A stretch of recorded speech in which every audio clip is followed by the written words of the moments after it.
مساء الخير يا شباب.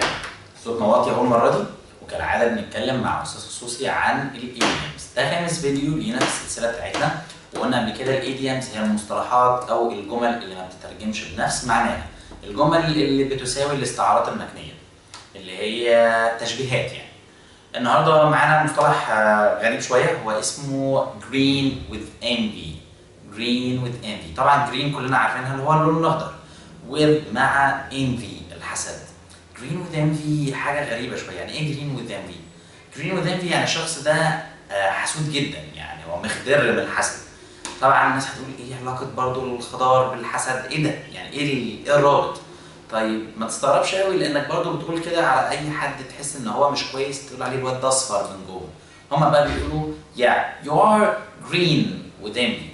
green with envy، وانت بتقول عليه انت اصفر كده من جواك، او بيضحك ضحكه صفراء، او الواد يعني تحس ان الالوان ليها علاقه كبيره قوي بالحسد، ما تعرفش ليه.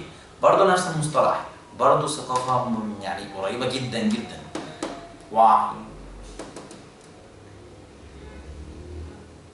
برضو الثقافة يعني أو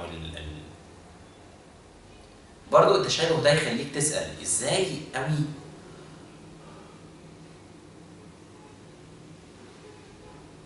برضو التشابه يخليك تسأل إزاي إحنا ناس بعيدة عنهم، يعني مسافة كبيرة جدا بعيدة عنهم في أفكارهم وثقافتهم، وفي نفس الوقت عندنا حاجات في التراث بتاعتنا متشابهة قوي كده يعني. something weird. اشوفكم في فيديو جاي. سي يو، باي باي. ما تنساش تعمل لايك، سبسكرايب، شير، وتقول لكل اصحابك على استاذ خصوصي. تابعونا على تويتر، على الفيسبوك، طبعا على يوتيوب، على الانستجرام. اي تعليق او اي سؤال سيبه في كومنت وهنرد عليه. باي باي، اشوفكم في فيديوز تانية. سلام.